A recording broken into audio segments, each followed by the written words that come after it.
السلام عليكم ورحمة الله وبركاته. مرحبا بكم يا حبيبي الغالي. طبعا انت الكلمة دي توحشتها عشان من زمان ما سمعتهاش منك. عاديني بقولها لك. عامة مشكور كل واحد راجل جدع سأل علي او اتصل بي. ولكن فيه ظروف، يعني بص، في حاجات يعني ممكن يبقى قدامك انت كذا عرض متاحين ومرة ما يبقاش فيه متاح قدامك، فبتضطر تستنى. انت مش هتصور اي حاجة وخلاص، لازم يكون العرض موجود. تمام، اللي انت هتصوره.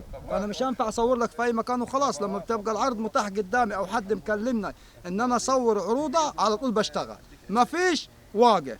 وانا الحمد لله بخير، وان شاء الله ربنا يجعل الجميع بخير. وخد اياه العرض الجديد ده، تمام، وعرض هيعجبك، وعرض 10/10 وكله تمييزات. تمام، 6 فدان دول تمام جاهزين وزارعين، و10/10 وما فيهمش اي حاجه. وفيه 4 تاني كملتهم، كملت ال10 مظبطين، بس لسه ايه ما زرعوش. واخد بالك علي؟ يعني الحسبه كلها 10 فدان، فيهم 6 فدان شغالين و4 لسه ايه هيجهزوا للزراعه يعني. تعال نمشي، شوف الارض وشوف جودتها وشوف برسيمها وشوف قمحها وشوف كل اللي انت عاوز تشوفه.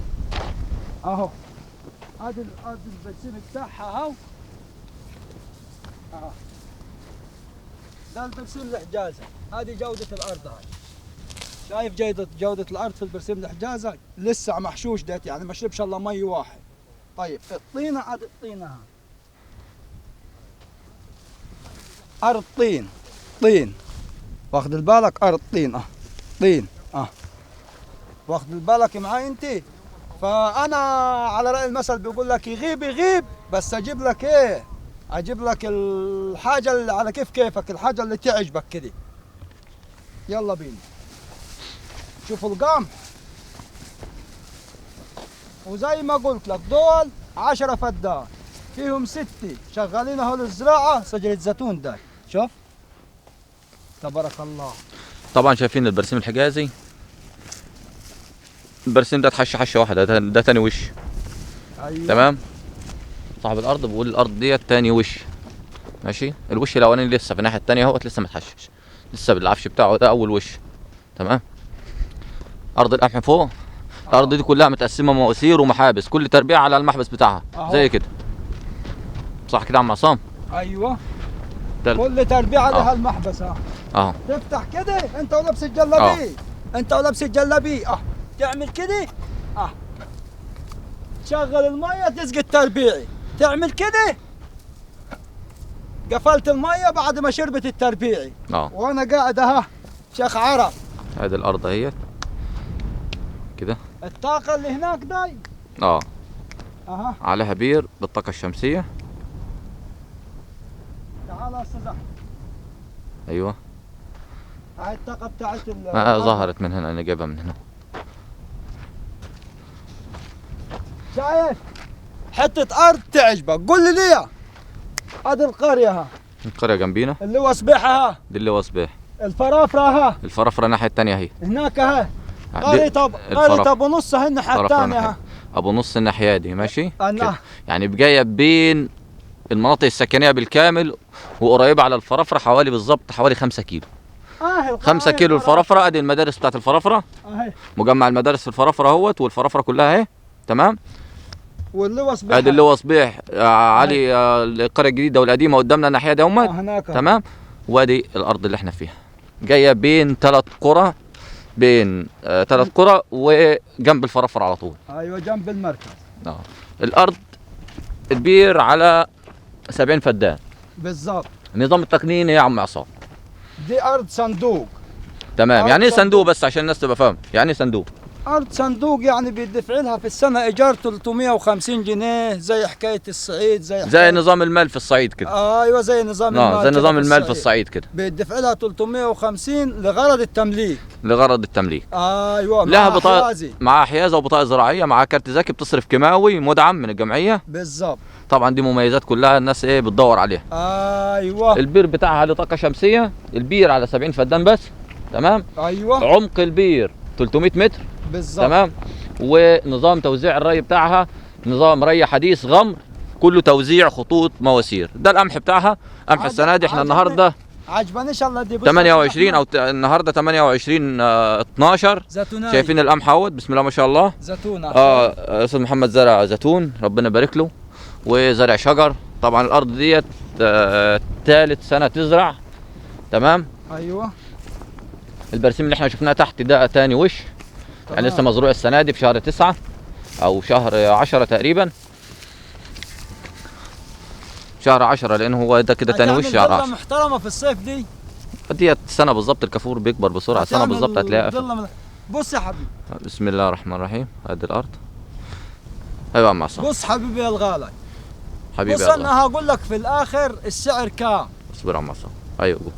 السعر هقول لك عليها، انت بتتصل وبتخليني اشرح لك الوضع تاني من جديد، واخد بالك؟ تقول لي اشرح، انا شارحه لك في التصوير اهو، انا في العرض ما انا شارح لك كل المميزات وجايبها لك قدام عينك مكشوفه كده كده. انت واخد بالك بعد ده وده كله، انت لازم تجي تشوف بعينك. اكيد طبعا. انت لازم الاول سيبك من التصوير والكلام ده.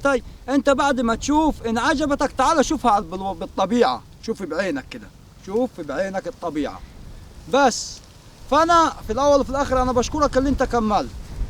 حلو الكلام، انا بشكرك اللي انت كملت. طيب بعد اذنك يا عصام قبل ما نكمل كده، الارض ديت مكانها فين؟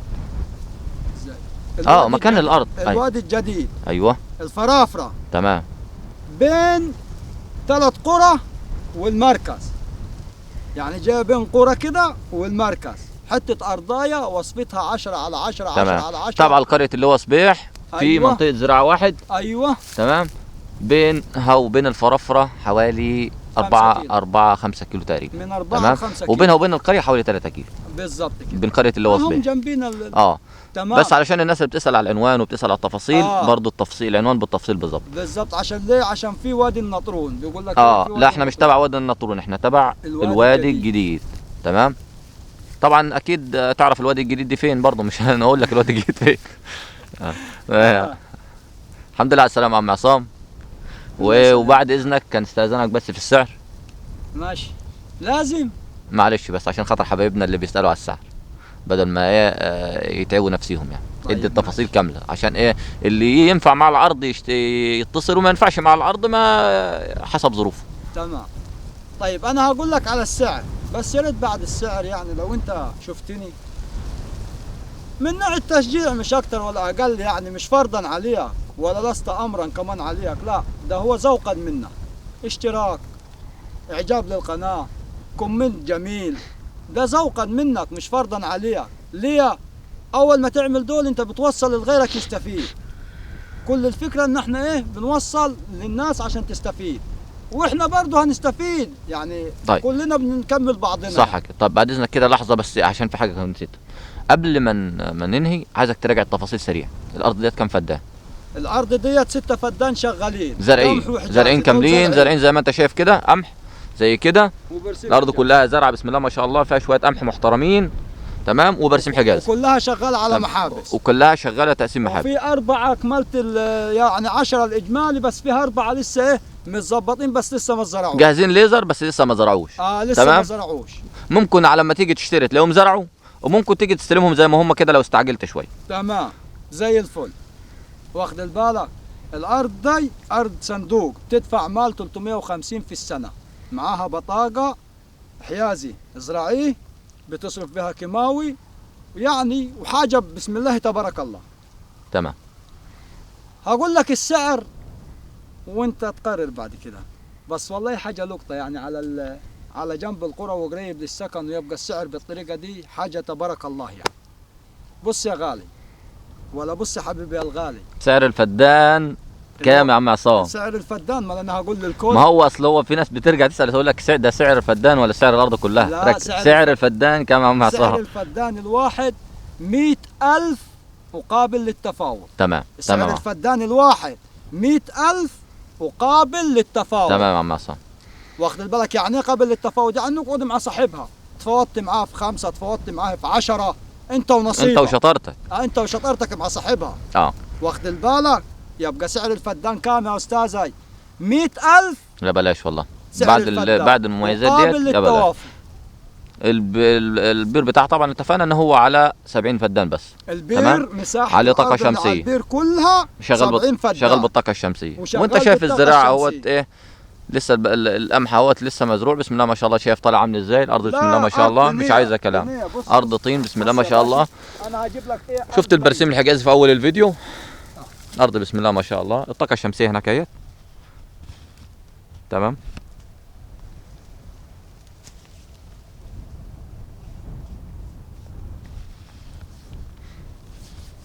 يلا يا عم عصام، سلم افصل. سلم على الرجال. انهي. اشوفكم دايما على خير، والعروض اللي جايه كتير ان شاء الله، لان انا ركنت شويه كتار، وان شاء الله الايام إن شاء الله اللي جايه هنرجع كلها وإيه؟ عروض. الايام اللي جايه كده ان شاء الله هتلاقوا مني عروض على طول على طول. بس ما تنسانيش في الاشتراك وفي الاعجاب وكومنت جميل للتشجيع، وخلي غيرك يستفيد زي ما انت عاوز تستفيد. والدال على الخير كفاعله، فانت خير ان شاء الله. السلام عليكم.